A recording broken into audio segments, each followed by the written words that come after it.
जुड़े हैं तो अपने इस चैनल को जरूर सब्सक्राइब करें। कंपनी जो भी ट्रेनिंग्स करेगी उसके बारे में आपको पता चलेगा। Okay, good afternoon everybody. बहुत खुशी है आप लोगों के साथ यहां पर वक्त को इन्वेस्ट करते हुए। वेलकम। आप लोग यहां पर क्यों आए हैं, मुझे ये जल्दी से जल्दी बता दीजिए कि आप लोग यहां पर क्यों आए। एक एक करके हाथ ऊपर करके बताइए कि आप लोग यहां पर क्यों आए। Yes sir. कुछ जानने के लिए साहब यहां पर आए हैं, कुछ जानने के लिए। Yes sir. कुछ सीखने के लिए। क्या सीखना चाहते हो आप? सक्सेसफुल कैसे बनना है। Yes sir. क्या सीखना है? मोटिवेट होने के लिए। क्यों मोटिवेट होना चाहते हो आप? जिंदगी में आगे क्यों बढ़ना है? सपने हैं तो क्या हो गया, अभी तक तो जैसी जिंदगी चल रही है वैसे चलने तो क्या प्रॉब्लम है। ओके, तो यहां पर आए हैं सपनों को साकार करने के लिए। कोई मोटिवेट होने के लिए आया है तो कोई सीखने के लिए आए हैं। यहां पर से कोई क्यों आए हैं आप? Yes sir. पैसा कमाना। पैसा कमाने के लिए ये जेंटलमैन यहां पर आए हैं। Yes sir. आग लेने आए हैं।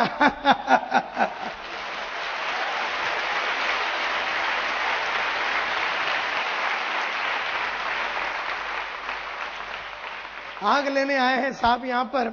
मुझे खुशी है कि आप लोग यहां पर बहुत लंबे बंबई से और सूरत से, बड़ौदा से, सब जगह से, अहमदाबाद से आप लोग यहां पर आए हैं। थोड़ी सी अपने बारे में बात करूंगा और उसके बाद आगे चलूंगा। और क्या सीखना है आपको? और क्या सीखना है मतलब आप अगर मेरे को एकदम क्लियर करिए तो बोल दिया आपने मेरे को मोटिवेट होना है, और किसी ने कहा कि मुझे कुछ सीखना है, और किसी ने कहा कि आपको सुनने के लिए आए हैं। और क्या सीखना चाहते हो और क्या जानना चाहते हो? कोई भी ऊपर से किसी ने हाथ नहीं उठाया। चलिए। I want to improve myself. मैं अपने आप को इंप्रूव करना चाहती हूं। लेडी आउट देयर से यस। पैसे की जो आग लगी है उसको बुझाने के लिए। अच्छा,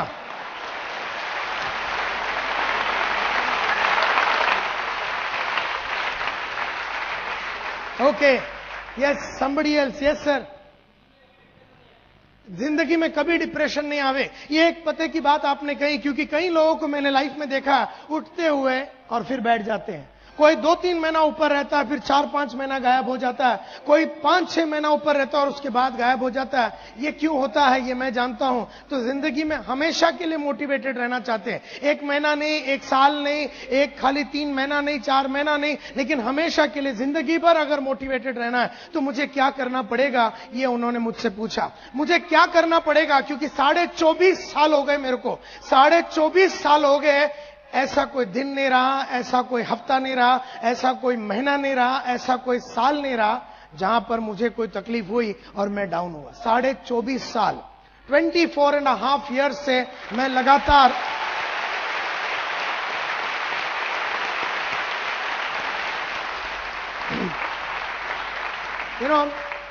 और बताइए क्या सीखना चाहते हैं? और बताइए क्या सीखना चाहते हैं? चलिए जल्दी जल्दी। Success. Yes sir. Network marketing में मुझे इतिहास करना है तो मुझे क्या करना पड़ेगा संतोष नायर? ये जेंटलमैन पूछ रहे हैं। Yes sir. क्या बनने के लिए?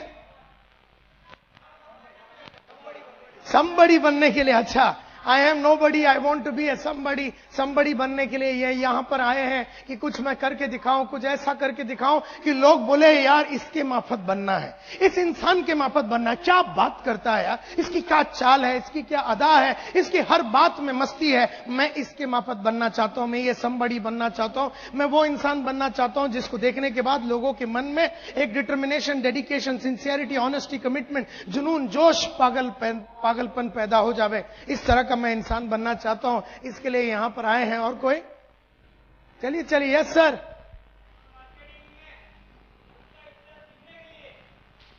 क्या बनने के लिए? कॉन्फिडेंट।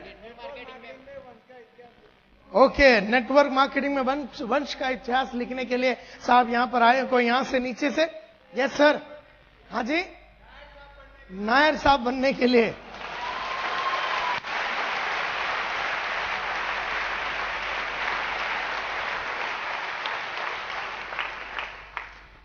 आज से कई साल पहले की बात है, 1983 की बात करता हूं। आज से 23.5-24 साल पहले SY BCom में पढ़ता था। SY BCom यानी कि 14वीं में पढ़ता था। उस जमाने में BCom पढ़ता था। एक जमाने में फादर ने उठ गया, सुबह सुबह फादर उठे, मेरे पिताजी उठे और उन्होंने कहा कि आगे से मैं तेरे को पढ़ा नहीं सकता हूं। आगे से मैं तेरे को पढ़ा नहीं सकता हूं। ये 83 की बात है, जब मैं SY BCom में था। आगे से मैं तुझे पढ़ा नहीं सकता हूं, मेरे पास पैसे है नहीं। 18 महीने से भाड़ा नहीं भरा था हमने। 18 महीने से महाराष्ट्र हाउसिंग बोर्ड को हमने भाड़ा नहीं भरा था, तो घर खाली करने का नोटिस आ चुका था। बड़ी बहन की उम्र हो चुकी थी, शादी नहीं हो रहा था, पैसे नहीं थे। छोटी बहन की उम्र हो चुकी थी, शादी करने का था, पैसे नहीं थे। बंबई में जितने हमारे आजू बाजू में जितने किराने की दुकान है, जितने दूध वाले हैं, सबसे हमने उधार लिया था। और जब पिताजी ने कहा कि मैं तुझे आगे पढ़ा नहीं सकता हूं, बड़ा दुख हुआ मेरे को। और मेरे सामने दो रास्ते थे, एक या तो मैं पढ़ाई को छोड़ दूं, या तो फिर मैं कुछ करूं और अपना पढ़ाई को कंप्लीट करूं। न जाने मेरे मन में ऐसा क्यों लगा कि मुझे कम से कम ग्रेजुएट बनना चाहिए। उसका फायदा क्या है मुझे आज तक नहीं समझ में आया, ये बात अलग है। लेकिन मैं बनना चाहता था एक ग्रेजुएट तो कम से कम। तो मैंने क्या किया, 1983 में मेरे दोस्त के साथ मैंने सुबह 1983 में जब ये बात हुई, एक दिन सुबह उठ के मैंने न्यूज़पेपर का धंधा चालू कर दिया। घर घर में जाके मैं न्यूज़पेपर डालता था। लोखंड वाला कॉम्प्लेक्स बोल के बंबई में एक जगह है, वहां पर मैं घर घर में जाके न्यूज़पेपर डालता था। और न्यूज़पेपर डालने के बाद शाम सुबह 7:30-8 बजे के करीब मैं कॉलेज में जाता था पढ़ाई करने के लिए। दोपहर के टाइम पे मैं अकाउंटेंट का नौकरी करता था चीरा बाजार बोल के जगह में बंबई में, और रात के टाइम पे मैं ट्यूशन लेता था। इस तरह से 600-700 रुपए कमा के जब मैं मेरे फादर के हाथ में, पिताजी के हाथ में देते थे, तो उनको ऐसा लगता था कि 6-7 करोड़ रुपए के बराबर है। और ये पैसा जब उनके आंखों में वो चमक देखता था, मुझे ऐसा लगता था इस दरिद्रता से, इस छोटी जिंदगी से, इस बहुत ही तकलीफ वाली जिंदगी से मुझे निकलना है। लेकिन मुझे नहीं मालूम था करना क्या है। जो भी मुझे आता था वो मैं कर रहा था। जिंदगी ऐसी बीत रही थी, जिंदगी को बिता रहा था, जी नहीं रहा था, जिंदगी को बिता रहा था इस तरह से। तो एक दिन रात चलते चलते 1985 में मिल गया मेरे को स्वामीनाथन अय्यर, जो मेरे साथ स्कूल में पढ़ता था। अय्यर ने मुझसे पूछा, संतोष तू करता क्या है? और अय्यर तब जॉन वायथ इंडिया लिमिटेड बोल के फार्मास्यूटिकल कंपनी जो दवाई बनाती है, उस कंपनी में मेडिकल रिप्रेजेंटेटिव था। अय्यर ने मुझसे पूछा, संतोष तू करता क्या है? मैंने पूरी कहानी बता दी। मैंने कहा कि रोज सुबह न्यूज़पेपर डालता हूं, दोपहर को उसके बाद कॉलेज जाता हूं, उसके बाद अकाउंटेंट की नौकरी करता हूं, और रात को मैं ट्यूशन लेता हूं। तो अय्यर ने मेरे को ऊपर से नीचे तक देखा और बोला, यार संतोष तुझे याद है कुलकर्णी तुझे मालूम है? अपने गली का कुलकर्णी पिछले 32 साल से न्यूज़पेपर डाल रहा है। जिस पेड़ के नीचे से उसने अपने धंधे को चालू किया था, उसी पेड़ के नीचे आज भी वो बैठा है। अगर तू ये सोचता है कि घर घर में जाके न्यूज़पेपर डालने से अगर तू पैसे वाला बनेगा, ये तेरी सबसे बड़ी गलतफहमी होगी संतोष। खाली अगर 2 वक्त की रोटी चाहिए और जीना है सिर्फ पैसे भी करके, तो बात अलग है। न्यूज़पेपर ही नहीं, कोई भी धंधा कर सकते हो। लेकिन अगर जीवन में बहुत बड़ा आदमी बनना है तो न्यूज़पेपर से काम नहीं चलेगा। और तू बोलता है अकाउंटेंट का नौकरी कर रहा है, आज तुझे 400 रुपया दे रहा है वो सिंधी फाइनेंसर जिसके उधर तू काम कर रहा है। अगले साल 500 हो जाएगा, अगले साल 600 हो जाएगा, अगले साल 700। आज से 15 साल के बाद जब तेरी उम्र 35 की होगी, तेरे 3,500-4 हजार का पगार होगा। अब 35 बरस का उम्र का आदमी 3,500-4 हजार रुपया जब कमाएगा, वो अपने बीवी बच्चों को किस तरह की जिंदगी देगा, वो अपने माँ बाप के कौन से सपने पूरे करेगा, इसका तू अंदाज अभी का भी लगा सकता। तुझे 15 साल बिताने की जरूरत नहीं, मैंने तेरी कहानी अभी की अभी बता दी। 15 साल के बाद क्या होगा मैं तेरे को अभी बता दिया। बंबई की किसी गली में वही 3-4 हजार रुपया का तू अकाउंटेंट बन के रह जाएगा। और ये जो ट्यूशन लेता, आज एक ट्यूशन के लिए 100 रुपया मिल रहा है, कल 2 हो जाएगा, 3 हो जाएगा, 4 हो जाएगा। लेकिन एक बात पक्का है संतोष नायर, तू जिंदगी में बड़ा आदमी कब ना बन सकेगा, कभी ना बन सकेगा।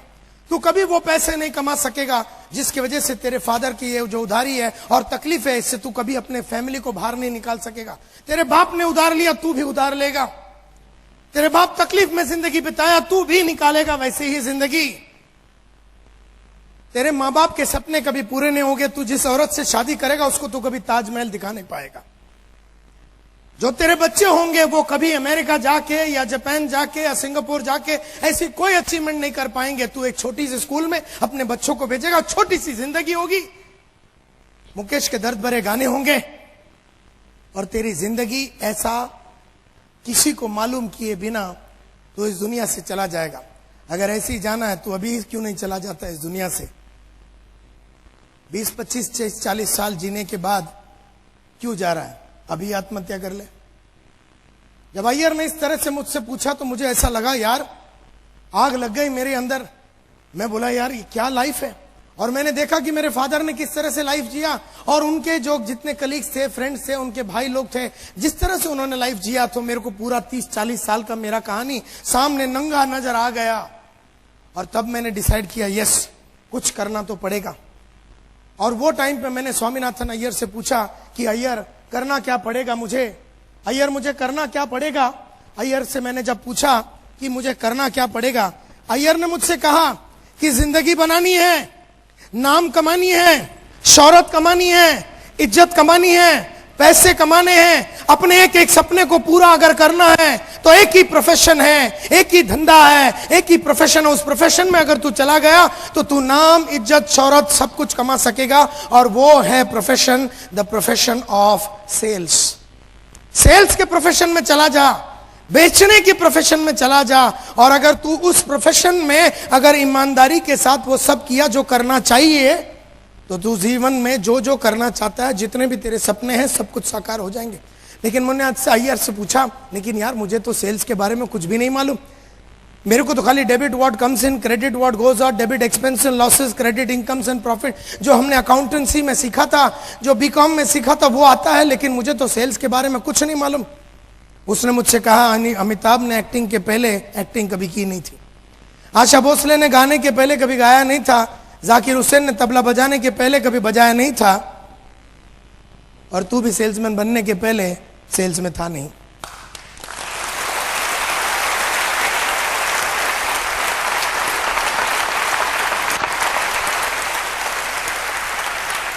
तो कोई भी इंसान कोई भी एक प्रोफेशन में मास्टरी करके मां के कोख से नहीं आता। तो मिस्टर नायर, तेरे अगर मन में आग है, तेरे जीवन में कुछ कर दिखाने की भावना है, तो एक प्रोफेशन चुन, और यही है प्रोफेशन जिसमें तुझे नाम, इज्जत, शौहरत, ये प्रोफेशन में तुझे 5,000 रुपए अगर महीने के चाहिए तो 5 मिलेंगे, अगर 25,000 महीने के चाहिए तो 25 मिलेंगे, अगर 50 चाहिए तो 50 मिलेंगे, अगर तुझे लाख रुपया चाहिए तो लाख रुपया मिलेगा, 2 लाख चाहिए तो 2 लाख। तू बोल तेरे को कितना चाहिए, तेरे चाहतों के हिसाब से, तेरे चाहतों के हिसाब से तुझे पैसा मिलेगा, तेरे जरूरतों के हिसाब से नहीं, तेरे चाहतों के हिसाब से तुझे पैसे मिलेंगे। वो है सेल्स का ये लाइन। मैं बड़ा खुश हो गया, लग गया मेरे में आग, कुछ कर दिखाने की भावना, बहुत ही इंस्पायर्ड हो गया मैं, और मैंने डिसाइड कर दिया आज से 24 साल पहले कि मैं बनूंगा सेल्समैन। तब मुझे ये नहीं मालूम था कि मैं इस मकाम तक पहुंचूंगा। मैं बन गया सेल्समैन, ऐसा मैं बन जाऊंगा सेल्समैन, मैंने सोचा। और मैंने बहुत सारे इश्तिहार देखे न्यूज़पेपर में, सब में मैंने लिखा, लेकिन कहीं से मुझे कोई कॉल नहीं आया। तब एक दिन बैठा हुआ था सितंबर में, तो बहुत बड़ा एड मैंने देखा, want to make it big in life, बड़ा आदमी बनना चाहते हो, पैसा कमाना चाहते हो, 6 महीने में बाइक खरीदना चाहते हो, come to Eureka Forbes. Eureka Forbes सुना आपने? यूरेका फोर्ब्स क्या करती है, क्या बेचती है? वैक्यूम क्लीनर, वैक्यूम साफ सफाई की जो मशीन होती है, इलेक्ट्रिक की साफ सफाई की जो वैक्यूम क्लीनर होती है वो, और एक्वागार्ड वाटर प्यूरिफायर जो होता है, वाटर प्यूरिफायर बेचती है। और ये कंपनी के बारे में तो मैंने कभी सुना नहीं था, तो बढ़िया सा उन्होंने ऐड दिया हुआ था कि come for walk in interview. तो मैं सुबह सुबह चला गया केवल रात सालियन के पास, मेरे दोस्त के पास। मैं बोला केवल मुझे वर्ली तक जाना, जेब में 1 8 आना नहीं यार, तू 5 रुपए दे दे उधार। 5 रुपए उसने मेरे को दिया, और मैं जा रहा था, उसने बोला मुझसे, केवल रात सालियन ने कहा कि तू वर्ली जा रहा ना, मुझे भी वर्ली में काम है, तो हम साथ में चलेंगे। तो हम साथ में चले गए। बस में उसने अपना सर्टिफिकेट्स मेरे हाथ में दे दिया था, क्योंकि उसके कुछ सर्टिफिकेट्स थे, उसने मेरे बैग में डाल दिया था। और जब मैं उतरा जहां पर मुझे जानी थी, वो सर्टिफिकेट उसको देने के लिए रह गया, भूल गया मैं, और वो भी लेने से भूल गया। खैर कोई बात नहीं, जैसे मैं ऊपर चढ़ रहा था बिल्डिंग में, तो मुझे याद आया उसकी सर्टिफिकेट। तभी तो कोई मोबाइल तो होता नहीं था, और उस टाइम पे तो मैंने कहा कि चलो शाम को उसको मिलूंगा, तब मैं उसको दे दूंगा। ये सोच के मैं ऊपर चला गया। मैं ऊपर जाके 4थे माले पे जब मैं पहुंचा और मैंने दरवाजा खोला, तो मेरे को एक सेमी हार्ट अटैक आ गया। मैंने देखा कि 300-400 आदमी लोग एकदम टाई भी लगा के, कोई कोट में मस्त ब्रीफकेस, कोई परफ्यूम मार के एकदम चकाचक, कोई अंग्रेजी में बोलते हुए लोगों को जब मैंने देखा, तो मैं समझ गया एक चीज कि यहां पर मेरा कुछ नहीं होगा। घबरा गया, मैं घबरा गया उन सब लोगों को देख के, और मैंने ये सोच लिया कि यहां पर मेरा कुछ नहीं होगा। मैंने दरवाजा छोड़ दिया, दरवाजा आपे आप बंद हो गया। मैं नीचे आ रहा था, 2nd फ्लोर पे पहुंचा तो केवल रात सालियन ऊपर आ रहा था। बोले कहां जा रहा है? मतलब मैं तो जा रहा हूं घर, मुझे नहीं लगता कि इधर तो सब एकदम एक से एक तुर्रम खान की औलाद लोग खड़े हुए हैं, मुझे नहीं लगता कि मेरा यहां पर कुछ होगा। उसने कहा एक काम कर, आज सुबह का एक 5 रुपया जो तूने लिया था वो मिला के सब मिला के 135 होता है। पुराने जितने उधार लिए थे सब मिला के 135 होता है। पूरा पैसे अभी दे दे, नहीं तो ऊपर जा।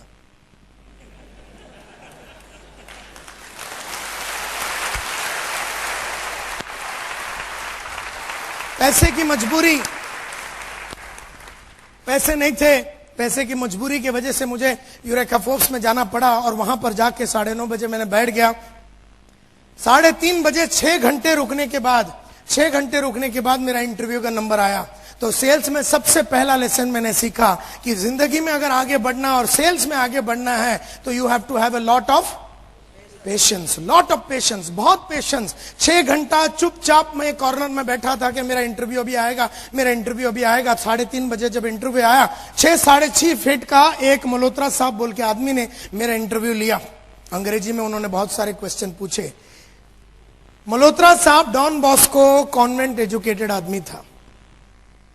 संतोष नायर बर्फी वाला स्कूल में जाता था जहां पर हम हिंदी में बात करते थे ज्यादातर, और मैं जिस कॉलेज में गया था वहां पर हम मराठी में बात करते थे। मल्होत्रा साहब ने जब अंग्रेजी में बहुत सारे क्वेश्चन, कॉन्वेंट एजुकेटेड मल्होत्रा साहब ने बहुत सारे अंग्रेजी में क्वेश्चन पूछे तो नायर जवाब ना दे सका। मल्होत्रा साहब 3 चीज करते हैं। आदमी अच्छा लगा तो सिलेक्ट, डाल दो इसको ट्रेनिंग में, सिलेक्ट। अगर आदमी ठीक ठाक लगा, रिजर्व, इसको रिजर्व में रखो, बाद में रिजर्व पुलिस होता ना, जरूरत पड़ने पे ले लेंगे। वैसे पुलिस घूमती रहती है, जो रिजर्व पुलिस होता है उसको जो एकदम लफड़ा हो जाता तो फिर उसको बुला लेते हैं। तो रिजर्व में डाल दो, जब भी हमारे पास कोई कुत्ता होगा नहीं तो इसको उठा लेंगे। और तीसरा मल्होत्रा साहब करते थे, आदमी उनको ठीक ही नहीं लगा तो उसको रिजेक्ट, और मेरे को तीसरा कैटेगरी में डाल दिया, मुझे रिजेक्ट कर दिया। Because I did not look like a salesman. मैं ना सेल्समैन के माफत दिख रहा था, ना मैं सेल्समैन के माफत बोल रहा था, ना मेरे में ऐसी कुछ कैरेक्टरिस्टिक्स थी जिसको देख के मल्होत्रा साहब को ऐसा लगा कि ये आदमी सेल्स में कभी कुछ कर पाएगा। और इतना पतला सा था मैं, सब मिला के 40-45 किलो का होगा। मल्होत्रा साहब ने सोचा 20 किलो का अगर सूटकेस इसके हाथ में वैक्यूम क्लीनर देगा ये वैसे ही मर जाएगा साला।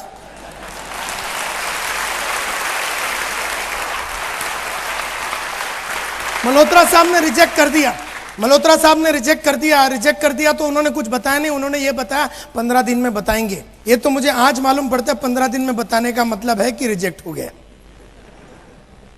तो मैंने बोला यस सर, 15 डेज में आप बताइए, कोई प्रॉब्लम है नहीं। मैं घर गया, बड़ी खुशी से अपने माँ को पूरे डिटेल में समझा दिया कि मैं आज इंटरव्यू देने गया था। मैंने पूछा कौन सी कंपनी में, यूरेका फोर्ब्स। बोले वो कौन सी कंपनी है? मैंने भी पहले सुना नहीं था। बोले तुझे करना क्या? बोला मेरे बोला कि घर में जाना पड़ेगा।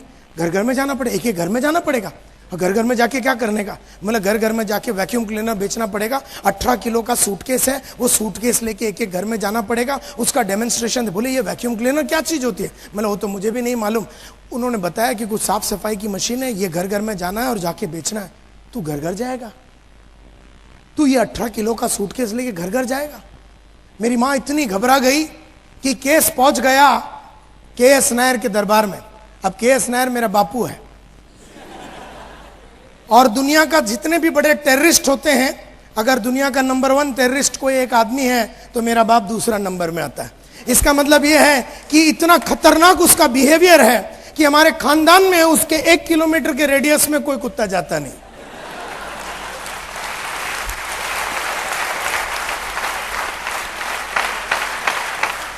मेरे बापू को 3 बच्चे कैसे पैदा हो गए मेरे को आज भी डाउट है। मेरी माँ उससे आज भी इतनी घबराती है कि उसके सामने गई कैसे और मैं पैदा कैसा हुआ, ये भी मेरे को आज एकदम टेंशन में है।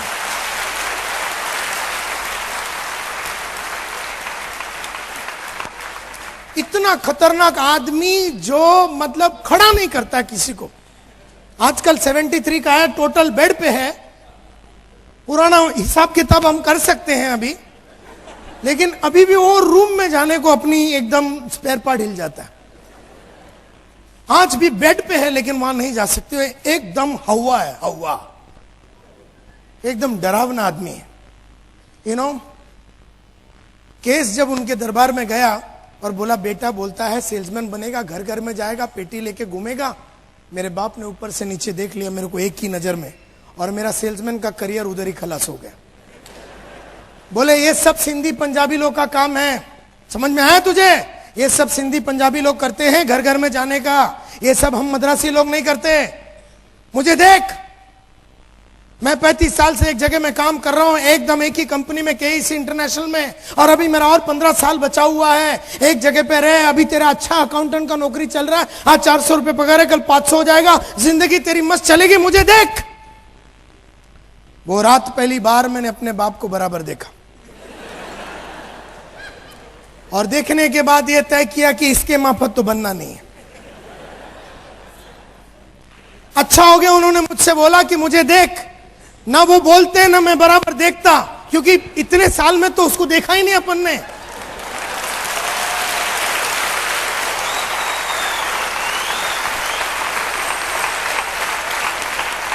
वो रात देखने के बाद तय हो गई बात कि इसके माफत तो बनना नहीं है। इसने तो कुछ भी नहीं किया ऐसा जिसको देख के हम उसके माफत बने। तो यह बात तय हो गई कि फादर के माफत बनना नहीं है। मोहब्बत तो आज भी अपने बाप से करते हैं उतने ही जितना पहले भी करते थे, आगे भी करेंगे, वो बात अलग है। लेकिन इसके माफत बनना, अपना बाप है तो उसके माफत बनना जरूरी नहीं है। अगर वो अचीवमेंट वाला होता और अगर बहुत खंबे उसने गाड़ दिए होते तो फिर एक हाथ हम भी मार के देखते उसके माफत। लेकिन इस आदमी ने, जिसने मुझे शाम को 6 बजे बोला मुझे देख मेरे माफत बन, मैंने ये डिसाइड किया इसके माफत नहीं बनूंगा। और ये बात पक्का हो गया। वो रात अय्यर का बात पक्का हो गया। बाप को मिलने के बाद अय्यर का बात पक्का हो गया कि अब तो मैं सेल्समैन बन के ही रहूंगा। लेकिन उनको बताया नहीं क्योंकि घबराता था मैं उनसे, और मैंने कुछ बताया नहीं। और यहां से भी कोई कॉल नहीं आया, महीना भर बीत गया, कोई कॉल ही नहीं आया यूरेका फोर्ब्स से। तो एक मतलब कहानी ऐसी जाती है कि आधा बंबई मल्होत्रा साहब संभालते थे। यूरेका फोर्ब्स आधा बंबई मल्होत्रा साहब संभालते थे, और आधा बंबई जो था अनिल कुमार गुप्ता बोल के दूसरे ब्रांच मैनेजर के पास थे। उस जमाने में अनिल कुमार गुप्ता साहब जो दूसरे ब्रांच मैनेजर, उनको आदमी की जरूरत पड़ी। उन्होंने बहुत ऐड वगैरह डाला लेकिन उनको कोई नहीं मिला, और एकदम डेस्परेट हो गए, एकदम उदास हो गए। और एक दिन मल्होत्रा साहब के पास जाके बैठ गए जो दूसरे ब्रांच मैनेजर थे। बोले यार मल्होत्रा, तेरे पास कोई सिलेक्टेड कैंडिडेट है तो दे यार, मुझे 15 जन का एक नया टीम खड़ा करना है। मल्होत्रा साहब ने बोला यार ये टाइम मैंने ऐड डाला था, इतना मैंने ऐड डाला, लेकिन मुझे कोई आदमी नहीं मिला, जो मिले मैंने सबको ले लिया। बोले अच्छा ठीक है यार, तेरे पास कोई रिजर्व कैंडिडेट तो होगा, रिजर्व कैंडिडेट अगर तू दे देगा तो मैं एक टीम खड़ा कर दूंगा, तो मेरे को यार तेरा रिजर्व। बोले यार ये टाइम मैंने जो रिजर्व कैंडिडेट है उसको सिलेक्ट समझते हुए मैंने सबको सिलेक्ट करके ले लिया, तो मेरे पास रिजर्व कैंडिडेट भी नहीं है। बोले यार मल्होत्रा, तेरे पास कोई रिजेक्ट माल तो होएगा? बोले बहुत सारे हैं, और उसमें मेरा नंबर भी था।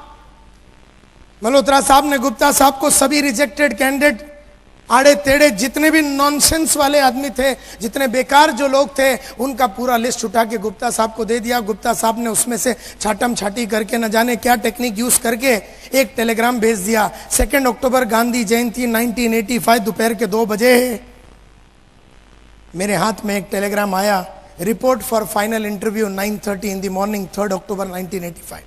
तकदीर ने वहां साथ दिया, तकदीर ने वहां साथ दिया कि टेलीग्राम के.एस. नायर के हाथ न लगा।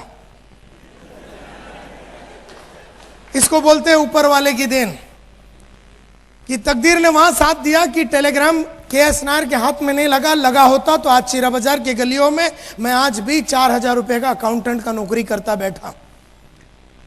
तो मैंने जैसे ही देखा टेलीग्राम अंदर डाल दिया, और मैंने मन में सोच लिया यार रिपोर्ट फॉर फाइनल इंटरव्यू। अगले दिन 3 अक्टूबर 1985 को गुप्ता साहब के सामने जाके मैं बैठ गया। उन्होंने कहा क्या चाहिए तुझे? मैंने बोला सर मेरे को पैसे कमाने। बोलते ये लाइन में इज्जत मिलेगा, शोहरत मिलेगा, नाम मिलेगा। मैं बोला वो आप अपने पास रख लो, इज्जत नाम शोहरत मेरे को चाहिए ही नहीं, फिलहाल अभी रोकड़ा चाहिए।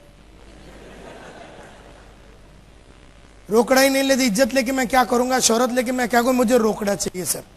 मेरे को ये बताओ कि पैसे कैसे कमाया जा सकता है, tell me how to make money, पैसे कैसे कमाया जा सकता है, बाद में इज्जत शोहरत सब देख लेंगे। आदमी का हाल ही इतना फटा हुआ था, पहनने के लिए कपड़ा नहीं, वो बोलता है कि मैं तुझे इज्जत दूंगा। तो मैंने बोला ये सब नहीं चाहिए सर, पैसे कमाने का रास्ता बताओ, ईमानदारी वाला रास्ता बताओ, ईमानदारी से जो काम किया जा सकता है और जिसमें पैसे कमा। बोलता है you have joined the right profession, sales is the best profession you have joined, कोई टेंशन नहीं लेने का। एंड उन्होंने मुझे सिलेक्ट किया, और उन्होंने कहा कि एक बैच मैं कल सुबह शुरू कर रहा हूं, और एक बैच मैं शुरू करने वाला हूं 15 दिन के बाद, 15 डेज के बाद मैं एक बैच चालू करने वाला, और एक कल सुबह चालू करना, तू कौन सा ज्वाइन करना चाहेगा? मैं बोला सर 15 दिन के बाद वाला मैं ज्वाइन करना चाहूंगा और बाकी के सब काम सल्टा के मैं आ जाता हूं आपके पास। तो उन्होंने एक पते की बात कही, उन्होंने कहा कि देख ऐसा है, ये 15 दिन जो तू अभी नहीं आने वाला है और 15 दिन के बाद ज्वाइन करने वाला, तू काम तो वही अकाउंटेंट का ही करने वाला है। मैं बोला यस सर। अब ये अकाउंटेंट के काम में तू कोई नया सीखने वाला है? बोला नहीं, वही तू काम करेगा जो पिछले कई सालों से कर रहा है, debit what comes in, credit what goes out. तू कुछ नया सीखने वाला नहीं है और 15 दिन में तू कुछ भी नया अगर सीखने वाला नहीं है, और अगर कल सुबह तू 9:30 बजे सेल्स में आ जाता है और कल का कल सुबह तू ज्वाइन कर लेता, तो तुझे जिंदगी में हमेशा 15 दिन का एडवांटेज रहेगा। 15 दिन का एडवांटेज तुझे लाइफ में रहेगा। गुप्ता साहब ने कहा कि 15 दिन बहुत होते हैं नायर, 15 दिन बहुत होते हैं। 15 दिन में तो जिंदगी बन जाती है बॉस। 15 दिन में तो करियर बनने का नींव बन सकता है। बात मेरे को गुप्ता साहब की जमी और मैंने कहा कि सर कल सुबह 9:30 बजे आ जाता हूं। और मैं वहां जाके अपना वो जो भी था अकाउंटेंट का नौकरी वगैरह मैंने रिजाइन करके अपने बापू को फोन लगा दिया अपने कंपनी में। अब तुम खाली अंदाज लगा सकते हो कि हिंदी में जितने भी, हमारे मलयालम लैंग्वेज में जितने भी माँ बहन की गालियां हैं, सब मेरे बाप ने मेरे को ही सुना दी है, सब सुना दिया। मेरे को बोलता तेरे को अक्ल है नहीं, ये नहीं वो नहीं, तेरा मामा भी वैसे ही था, तेरा मामा को मैंने बोला था आर्मी नहीं छोड़ना, उसने भी कीड़े हैं उसको, तेरे में अतरंगी कीड़े हैं, ये है वो है करके उन्होंने इतना गाली दिया, इतना गाली दिया कि मैं सुनता रहा। और एक पॉइंट आया जहां मैंने बोला बस। पहली बार साला टेररिस्ट भी चुप हो गया। मैं बोला देखो, वो जो 600 रुपए मैं आपको दे रहा हूं, और अगर मैं आपका बेटा हूं और हर महीने अगर 30 तारीख बोल के एक दिन होगा, हर महीना 30 तारीख बोल के अगर एक दिन होगा, और अगर मैं जिंदा हूं और बंबई शहर के अंदर हूं, तो 600 रुपए जो मैं आजकल आपको देता हूं वो तो आपको मिलेंगे। भले मैं आपके साथ रहूं या भले मैं आपके साथ ना रहूं, लेकिन 600 रुपए आपको मिलेंगे। मुझे मत रोकिए अभी। 20 साल में पहली बार 40 सेकंड मेरे को हिम्मत आई, और उसके बाद 42 साल, हमसे 22 साल वो हिम्मत कभी आई नहीं। यानी 42 इयर्स में सिर्फ वो 30 सेकंड मेरे बाप को नकारने का मेरे में हिम्मत आया। कहने का मतलब ये है, इस प्रोफेशन में आने के लिए, सेल्स में आने के लिए मेरे लिए बहुत तकलीफें मैंने झेली, और मैंने अपने फादर को बोला कि मैं करियर इसी में बनाऊंगा। मेरे फादर को मालूम नहीं क्या झटका आ गया। बोला अच्छा ठीक है, ऐसे तू टेंशन मत ले, ठीक है कोई बात नहीं, क्योंकि मैंने तो कभी यूरेका फोर्स सुना नहीं, और कोई चोर कंपनी है, पैसे वैसे अगर नहीं मिले तो तेरा ये नौकरी भी चला जाएगा। मैं बोला जो भी होगा अपना हालत इससे तो खराब हो ही नहीं सकता।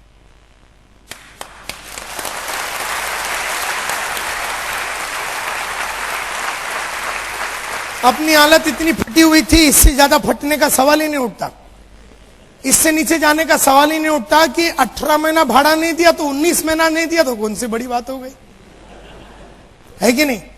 महाराष्ट्र हाउसिंग बोर्ड एक और नोटिस भेज देगा, उसमें कोई फर्क नहीं पड़ता, क्योंकि अभी तो भाड़ा दिया ही नहीं है। अगर 4 किराने वाले से उधार ले लिया तो 5 से लिया और थोड़ा बदनाम हो गया, वैसे भी बदनामी है। तो बात मेरे को समझ में आ गई कि मुझे इससे निकलना है। एंड देयरफॉर ऑन 4 अक्टूबर 1985, आज से 22.5 साल पहले मैंने यूरेका फोर्स बोल के कंपनी को ज्वाइन कर लिया as a full time sales representative.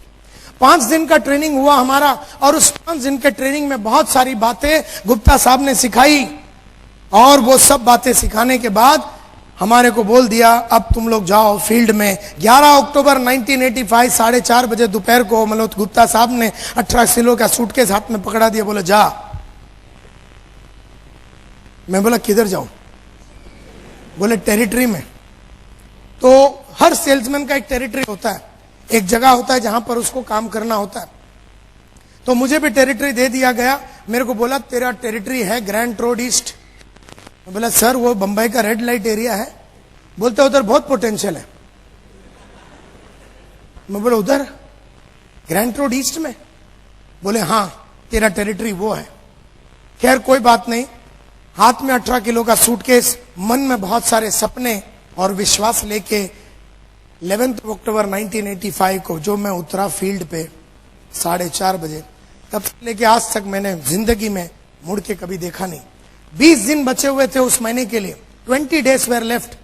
उस 20 दिन में काम करना था, और उस जमाने में 3,500 सेल्समैन होते थे यूरेका फोर्ब्स में ऑल ओवर इंडिया, और ये वैक्यूम क्लीनर बेचते थे ये लोग, और महीने का जो एवरेज था वो था 4 से 5 वैक्यूम क्लीनर।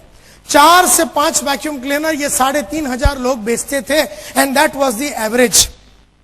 और अगर आपने 8 या 9 बेच दिया तो आपका ब्रांच मैनेजर इतना खुश होता था कि आपको लंच पे या डिनर पे लेके जाता और अपने को एक छोटा सा गिफ्ट वगैरह लेके देता, तो बिकॉज अपना ब्रांच मैनेजर खुशी से पागल हो जाता था, बोले 8 बेचा है किसी लड़के ने। और अगर आपने 12 से 13 बेचा या उससे ऊपर बेचा, जो कि कोई बेचता ही नहीं था एक महीने में, हमारा कंपनी का मैनेजिंग डायरेक्टर अखिल मार्फतिया अपना 2000 रोवर गाड़ी में आते थे। 2000 स्टैंडर्ड रोवर गाड़ी में, बड़ा गाड़ी होता था, उसमें आते थे और तुम्हें लेके जाएगा ज्वेल ऑफ इंडिया, जो सामने का एकदम बढ़िया सा रेस्टोरेंट था, वहां लेके जाके आपको खाना पीना सब खिलाता था। और आप बोलो वो बदन पे, जो भी बदन के पोर्शन पे आपको चुम्मा चाहिए वो लगा देता था। अगर आप बोलो इधर चुम्मा लगा दो सर, तो वो तैयार हो जाता था। वो पागल हो जाता था इतना कि 12-13 किसने बेच दिया। तो मतलब मार्फतिया साहब इतने पागल होते थे कि बोले 12-13 बेच दिया यार, फैंटास्टिक। और ये था रिकॉर्ड।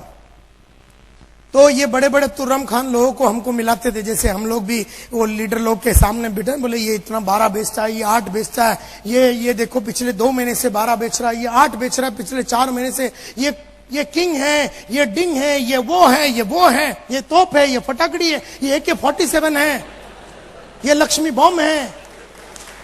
और हम साले सब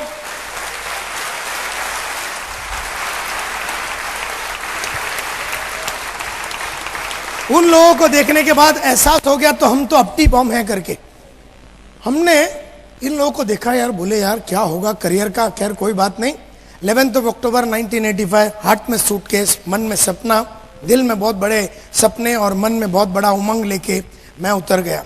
20 दिन बचा हुआ था। उन 20 दिनों में मैंने 26 वैक्यूम क्लीनर बेच डाला। 26। और जैसे मैंने 26 वैक्यूम क्लीनर बेचा, मैं बन गया इंडिया का नंबर 1 सेल्समैन। तो सब लोग आए और बोले यार ये तो फ्लूक में हुआ लगता है। मुझे भी लगा फ्लूक में हो, क्योंकि कभी कभी धंधा हो जाता है। अपने को भी कभी कभी है ना, 3-4 आदमी को ज्वाइन कर लेते तो एकदम अपने को भी लगता बहुत कुछ कर दिया, तो फिर हर महीना क्यों नहीं होता, हर हफ्ता क्यों नहीं होता फिर। तो अपने को भी ऐसा लगा ये फ्लूक में हो गया, लेकिन ये फ्लूक में नहीं था, क्योंकि अगला महीना मैंने 32 वैक्यूम क्लीनर बेचा, उसके बाद मैंने 33 बेचा, उसका अगला महीना 36, उसका अगला महीना 37, उसके बाद 39, उसके बाद 41, उसके बाद 43। लेकिन जिंदगी में कभी पिछले महीने से कम मैंने जिंदगी में कभी नहीं बेचा, कभी नहीं।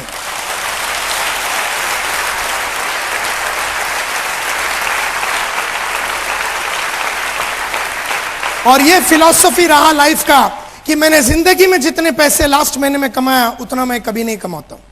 ये मेरा फिलॉसफी है। अगर लास्ट महीना 1 लाख कमाया तो ये महीना 1.25 लाख कमाऊंगा, और अगर ये महीना 1.25 लाख कमाया तो अगले महीना 1.5 लाख। कभी पिछले महीने से कम मैंने लाइफ में 23 साल में नहीं कमाया, लाइफ में। ये फिलॉसफी है मेरा। तो बन गया इंडिया का नंबर 1 सेल्समैन। तो उन्होंने मेरे को बना दिया ग्रुप लीडर, तो मैं बन गया इंडिया का। 4 लड़के मेरे नीचे डाल दिए, मैं बन गया इंडिया का नंबर 1 ग्रुप लीडर। तो मुझे बना दिया सेल्स सुपरवाइजर 12 लोगों के साथ, मैं बन गया इंडिया का नंबर 1 सेल्स सुपरवाइजर। तो डाल दिया मेरे नीचे 29 लोग और मुझे बना दिया ब्रांच मैनेजर, और मैं बन गया इंडिया का नंबर 1 ब्रांच मैनेजर। और उसके बाद मैं डेप्यूटी डिविजनल सेल्स मैनेजर बना, divisional sales manager, senior divisional sales manager, area sales manager, regional sales manager बन गया। और 1994 में जब मैंने यूरेका फोर्ब्स छोड़ा, I was the youngest, fastest growing and the richest employee in the history of Eureka Forbes. और मैं join कर लिया सीज फायर बोल के एक fire extinguisher company, cease fire extinguisher company, आग बुझाने की एक कंपनी को ज्वाइन कर दिया एज डेप्यूटी जनरल मैनेजर। फिर उस कंपनी का मैं जनरल मैनेजर बना। फिर उसके बाद मैं एक ट्रेनिंग कंपनी ज्वाइन किया, टीम प्रोडक्टिविटी बोल के, मैं वहां का वाइस प्रेसिडेंट था। उस कंपनी का मैं डायरेक्टर बना। और उसके बाद 7 साल पहले मैंने अपनी खुद की कंपनी चालू की जिसका नाम है स्मार्ट कंसल्टेंसी। स्मार्ट कंसल्टेंसी जो है,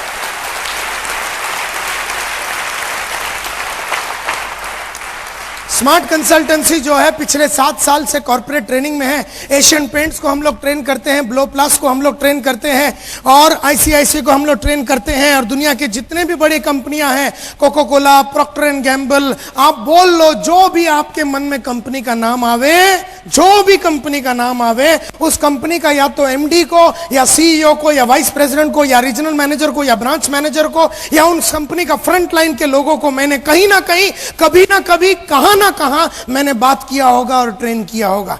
करीबन 200 टॉप कंपनियां इंडिया के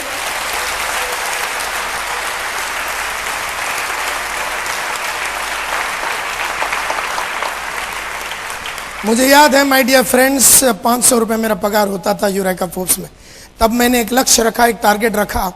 टारगेट रखा कि अभी से 5,000 रुपया कमाऊंगा। भागा और मैंने 5,000 रुपया महीने का कमाने चालू कर दिया। जब मैंने 5,000 रुपया कमाता था, मैंने बोला अब रुकना नहीं है नायर, तुझे 5,000 पे, अब तुझे 25,000 रुपया कमाना। अगला टारगेट रखा, अगला लक्ष्य रखा, अगला पर्पस बनाया, पर्पस, लक्ष्य, टारगेट रखा कि मैं 25,000 रुपया महीने का कमाऊंगा और भागा मैंने 25। जैसे ही मैं 25,000 रुपया कमाने को चालू कर दिया, मैंने अगला टारगेट रखा 50,000 रुपये का। जैसे मैंने 50,000 रुपया महीने का कमाने चालू किया, अगला टारगेट रखा 1 लाख, फिर मैंने 2 लाख, 3 लाख, 4 लाख, 5 लाख, फिर मैं 5 लाख रुपए महीने का कमाता था। मैं बोर हो गया। मैं बोला ये महीने का चक्कर ही नहीं चाहिए मेरे को दिन का चाहिए अभी।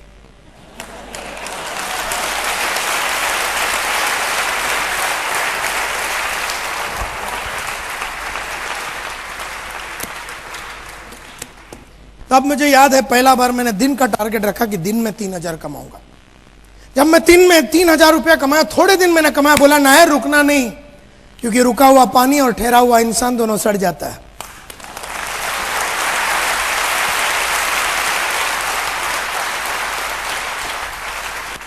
मैं सड़ना नहीं चाहता था, मैं रुकना नहीं चाहता था, क्यों रुक गया तो मैं फंस गया। कोई भी इनकम पे रुकना नहीं, कोई भी लेवल पे रुकना नहीं, ना रूबी पे रुकना, ना डायमंड पे रुकना, ना पर्ल पे रुकना, ना सिल्वर पे रुकना, ना गोल्ड पे रुकना, ना किधर में रुकना। रुक गया तो मर जाएगा साला। तो मैंने ये डिसाइड किया कि अब मैं रुकूंगा नहीं। और जैसे ही मैंने ये डिसाइड किया कि मैं रुकूंगा नहीं, मैंने 3,000 रुपया कमाया। उसके बाद मैंने बोला 5 का टारगेट, फिर 5,000 दिन का कमाता था, फिर मैंने 10 का टारगेट रखा, फिर 20, 30, 40, 50, 60, 70, 80, 90 लाख, 1.25 लाख, 1.5 लाख। आज मैं दिन का 2.25 लाख रुपये से 2 लाख दिन का कमाता हूं, दिन का।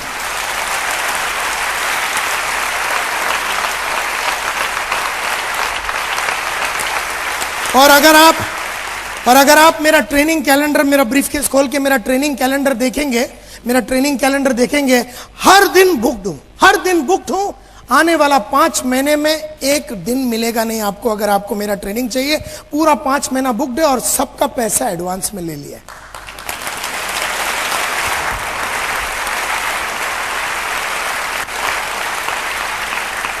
रोकड़ा पहला लेता हूं, रोकड़ा दिखाने तो सल मुंह से डायलॉग ही नहीं आता है।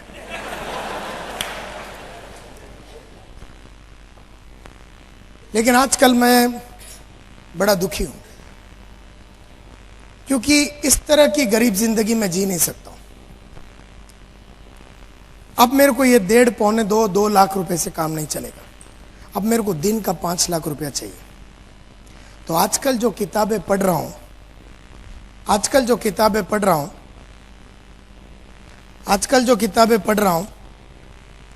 वो मुझे 5 लाख तक लेके जाएगी।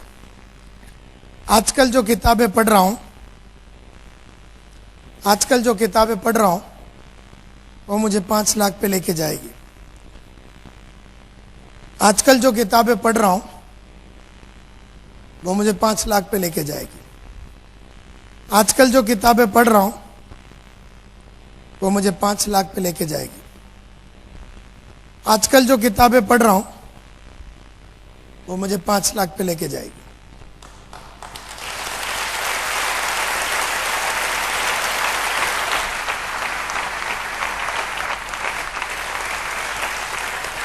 आजकल जो कैसेट सुन रहा हूं, आजकल जो ऑडियो और वीडियो कैसेट देख रहा हूं और सुन रहा हूं, वो मुझे 5 लाख पे लेके जाएगी। और आजकल जिस इंसान के ट्रेनिंग प्रोग्राम अटेंड करता हूं मैं, वो मुझे 5 लाख पे लेके जाएगा। अभी मैं इंडोनेशिया गया था, बाली में मेरे गुरु को मिलने के लिए। वो दिन का 25 लाख लेता है, वो मेरा बाप है।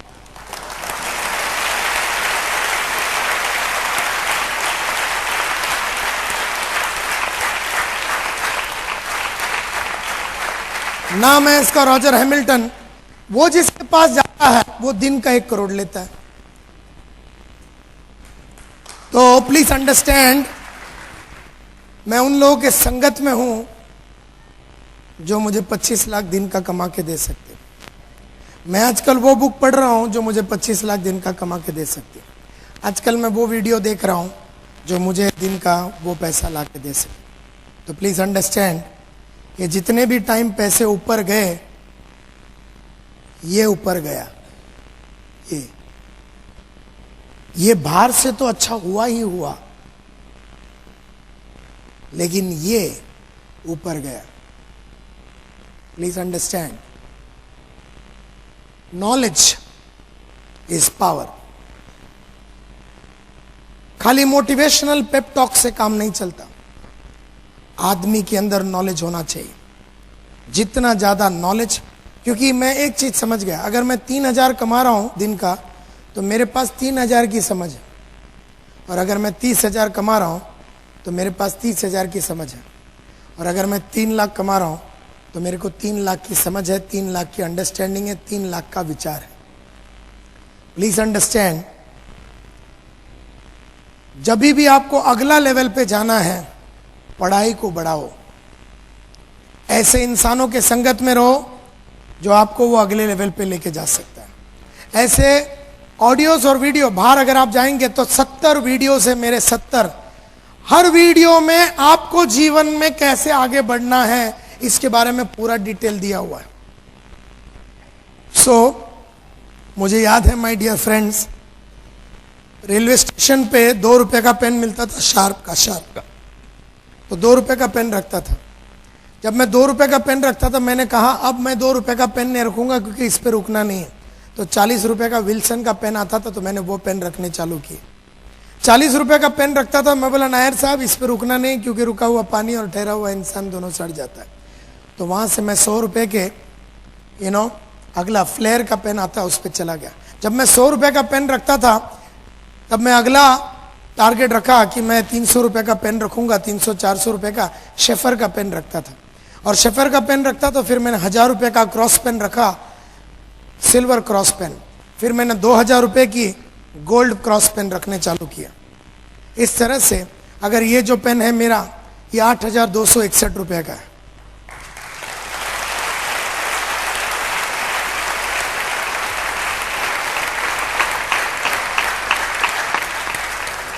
मेरा अगला पेन होगा कार्टियर का 1 लाख रुपए का। मुझे याद है मैं कावासाकी बजाज 2 व्हीलर चलाता था सेकेंड हैंड। तब मैंने अगला टारगेट रखा कि अब मैं फर्स्ट हैंड गाड़ी खरीदूंगा। जैसे मैं उसके ऊपर चढ़ा, मैं उसको बोला कि मेरा अगला टारगेट मैंने रखा कि मैं सेकेंड हैंड प्रीमियर पद्मिनी लूंगा। जैसे ही मैंने सेकेंड हैंड प्रीमियर पद्मिनी लिया, मैंने टारगेट रखा कि ये तारीख 2 जून 1996 को मैं मारुति 800 एयर कंडीशन गाड़ी लूंगा। वो डेट मैंने रखा, बराबर वही डेट पे जाके मैंने गाड़ी खरीदा। जो दिन वो गाड़ी खरीद के सिद्धिविनायक टेम्पल में जाके पूजा करके हम वापस आ रहे थे, बाजू में मेरी बीवी बैठी थी। अब ये गाड़ी खरीद के 1 घंटा भी नहीं हुआ था, नया brand new air condition Maruti 800। मैंने बोला अगला गाड़ी कौन सा? तब उसने कहा अगला गाड़ी है स्टीम रिवियरा रेड कलर। मैंने डेट तय कर दे अभी। तो हमने डेट तय कर दिया कि we will buy it on our wedding anniversary 14 सितंबर 2000 को, जो हमारा वेडिंग एनिवर्सरी वो दिन हम खरीद लेंगे। बराबर 1:30 बजे दोपहर को जाके हमने वो गाड़ी खरीद लिया। जब हम उसको लेके महालक्ष्मी टेम्पल जाके पूजा करके वापस आ रहे थे, नीचे उतर रहे थे, मैंने गाड़ी बाजू में लगाया। मैं अगला गाड़ी कौन सा? तब उसने कहा कि अगला गाड़ी हम खरीदेंगे लग्जरी गाड़ी। तो हमने अगला गाड़ी का डेट रखा कि सन 2002 में हम अगला गाड़ी खरीदेंगे, जिसका नाम है हुंडई सोनाटा। और बराबर 18 दिसंबर 2002 को हमने जाके वो गाड़ी खरीदी सोनाटा। और जैसे ही सोनाटा लेके प्रेयर करके हम नीचे उतर रहे थे, गाड़ी हमने साइड में लगाया और पूछा अगला गाड़ी कौन सा? और अगला गाड़ी है मेरा मर्सिडीज बेंज 29 सितंबर 2007 3 बजे दोपहर को मैं खरीदूंगा। 80 लाख का गाड़ी है, 80 लाख रुपए का।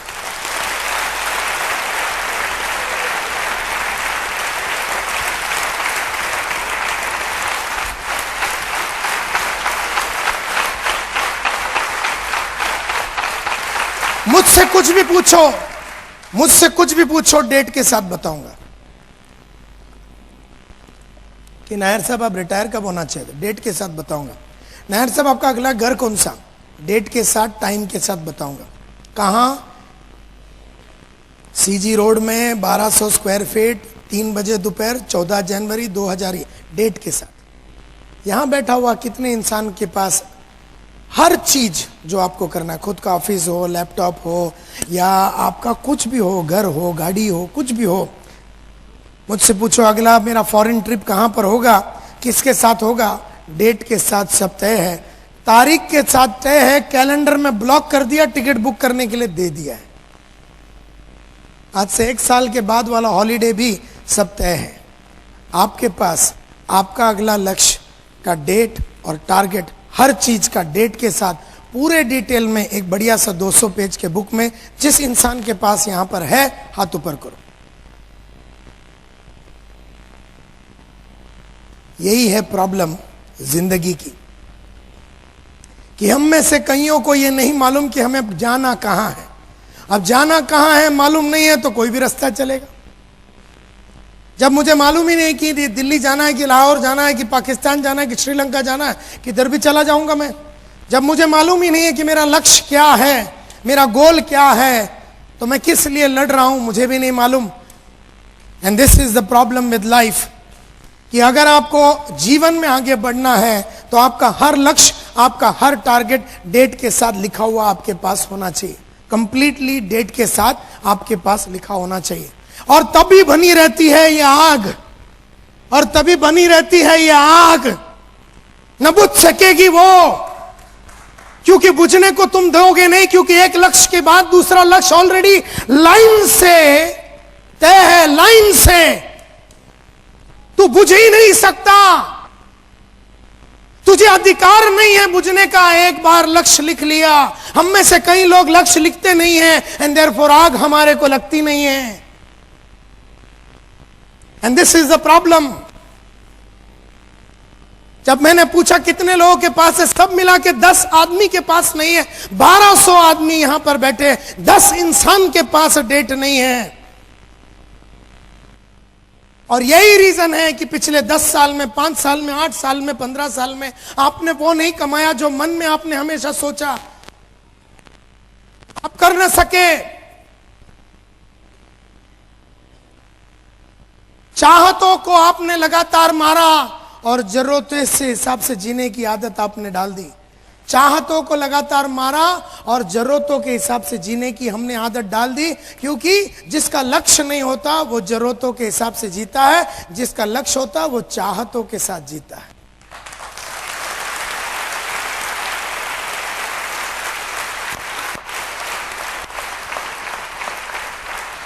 तो मेरी बेटी अगर आके मेरे को बोले, मेरी 3 बेटियां हैं, अगर मेरी बेटी आके बोले कि पप्पा मुझे 20 लाख रुपया चाहिए, सिंगापुर में जाके इंजीनियरिंग करना है, मैं 20 लाख दूंगा। लेकिन हम में से कई लोग की बेटियां अगर आके 20 लाख रुपया मांगे तो हम बोलेंगे देख, और हम कहानी सुना देंगे। और यही कहानी मेरे फादर ने मेरे को अपनी पढ़ाई के बारे में सुनाई थी। और मैं हिस्ट्री को दोहराना नहीं चाहता, मैं अपना बाप बनना नहीं चाहता। अगर मैं बाप हूं मेरी बेटियों का, और अगर हस्बैंड हूं मैं मेरी बीवी का, और अगर बेटा हूं के.एस. नायर का और इंदिरा एस. नायर का, सपने जिसके भी हो मैं पूरा करूंगा।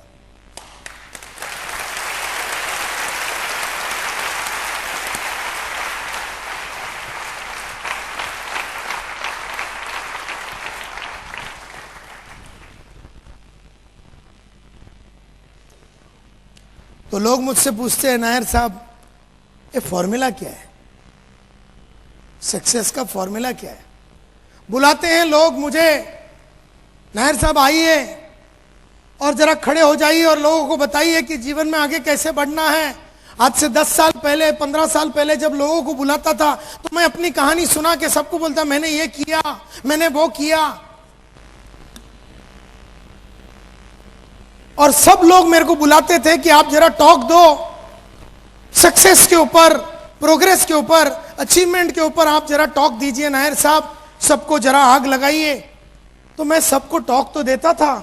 उन दिनों में मैं परेशान हो गया ये सोच के कि मैं सक्सेसफुल एक्चुअली क्यों बना, कैसे बना। सचिन तेंदुलकर सक्सेसफुल कैसे बना, सानिया मिर्जा कैसे बनी, विश्वनाथन आनंद कैसे बना, टाइगर वुड्स कैसे बना, आशा भोसले सक्सेसफुल कैसे बना, और जाकिर हुसैन कैसा सक्सेसफुल बना, और जितने भी लोग सक्सेसफुल इस दुनिया में हैं तो ये लोग कैसे बने, मैं जरा स्टडी करने के लिए लग गया। और मैंने बहुत सारे एमएलएम कंपनियां और नेटवर्क मार्केटिंग कंपनियां नेशनली इंटरनेशनली मेरे को बुलाती थी। World Direct Sales Congress attend करने गया था 1993 में जर्मनी में। दुनिया की जितनी भी मल्टी लेवल मार्केटिंग कंपनियां जर्मनी में आई थी, और मैं इन लोगों के बीच में बैठ के मैं सोचने के लिए लग गया कि साला फॉर्मूला क्या है, क्यों कोई आदमी लगातार सालों साल 16 साल से सचिन तेंदुलकर राज कर रहा है। ऐसा नहीं कि 1 साल किया फिर 3 साल बैठ गया, 1 साल किया फिर 6 महीना बैठ गया, 16 साल। 73 बरस की आशा भोसले 60 बरस से गाना गा रही है, 60 बरस से। 64 बरस का अमिताभ बच्चन 40 साल से फिल्म लाइन को खेल रहा है, न थकता है न रुकता है, न उसकी चीनी कम हुई है,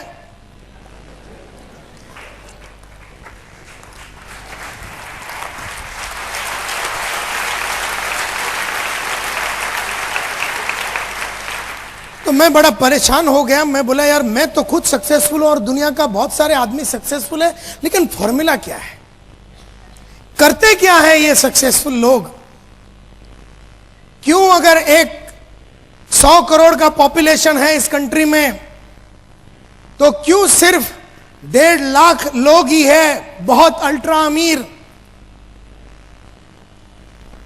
इस देश में, क्या फॉर्मूला है। तो मैं एक वॉयेज ऑफ डिस्कवरी पे निकला, बहुत सारे बायोग्राफीज पढ़े, बहुत सारे ऑटोबायोग्राफीज पढ़े मैंने, बहुत सारे मीटिंग्स मैंने ली सक्सेसफुल लोगों की टॉप के, बहुत सारा इंटेंस मैंने सोचा और थिंकिंग किया, और बहुत सारे नेटवर्क मार्केटिंग के आदमी लोग को मैंने पूरे वर्ल्ड में मिला, पूरे वर्ल्ड में मिला। एमवे से लेके एवरी श्लेन से लेके न्यूट्री मैट्रिक्स से लेके एएमसी से लेके दुनिया का टॉप से टॉप कंपनी में मैं गया और मल्टी लेवल मार्केटिंग का एक एक इंसान की जीवन को स्टडी किया। स्टडी करने के बाद मुझे समझ में आ गया कि मैं क्या ढूंढ रहा हूं। मैं ढूंढ रहा हूं the common denominator of success, success का कॉमन फॉर्मूला क्या है, और जो कि मैं वो ढूंढ रहा था तो मुझे वही मिला। मैं ढूंढ रहा था ये कि सक्सेस का फॉर्मूला क्या है। नजरें जो आपकी ढूंढती है और मन जो आपका सोचता है वहां तक आपकी आंखें आपको पहुंचाई देती है। तो मुझे समझ में आ गया फॉर्मूला क्या है सक्सेस का। तब मुझे समझ में आ गया कि सक्सेस एवरीबॉडी वांट्स इट, सबको चाहिए, यस और नो, सबको चाहिए। किसी को भी पूछो, अहमदाबाद के गली में जाओ, सूरत के गली में जाओ, ऐसा कोई आइटम नहीं मिलेगा आपको जो बोलता मेरे को होना ही नहीं है। सबको चाहिए। यहां बैठा हुआ 1200 को चाहिए, तो फिर मिलती क्यों नहीं सबको? सबको क्यों नहीं मिलती? क्यों नहीं बन सकते हम डायमंड? क्यों नहीं बन सकते हम रूबी, एमरल्ड या जो भी है? क्यों सब लोग नहीं कमा सकते 3 से 4-5 लाख रुपए महीने का? सबको चाहिए सक्सेस, ये मेरे को समझ में आया। तो मुझे लगा हार्डवर्क, हाँ सक्सेस का फॉर्मूला हार्डवर्क होगा, हाँ फॉर्मूला हार्डवर्क होगा। तो मैं बड़ा खुश हो गया, लेकिन मेरी खुशी 3 मिनट की थी, क्योंकि अगर सक्सेस का फॉर्मूला हार्डवर्क है तो मेरे बाजू में एक रिक्शा वाला रहता है, पिछले 27 साल से रिक्शा चलाता हूं। सुबह जाता है, बहुत लेट रात को आता, बहुत मेहनत करता है, लेकिन उसने कुछ नहीं कमाया। और मैं ऐसे हजारों इंसानों को जानता हूं जो सुबह से लेकर रात तक बहुत मेहनत करते हैं लेकिन पैसा नहीं बनाया। तो मेरे को फॉर्मूला समझ में आ गया कि हार्डवर्क का सक्सेस से कोई कनेक्शन ही नहीं।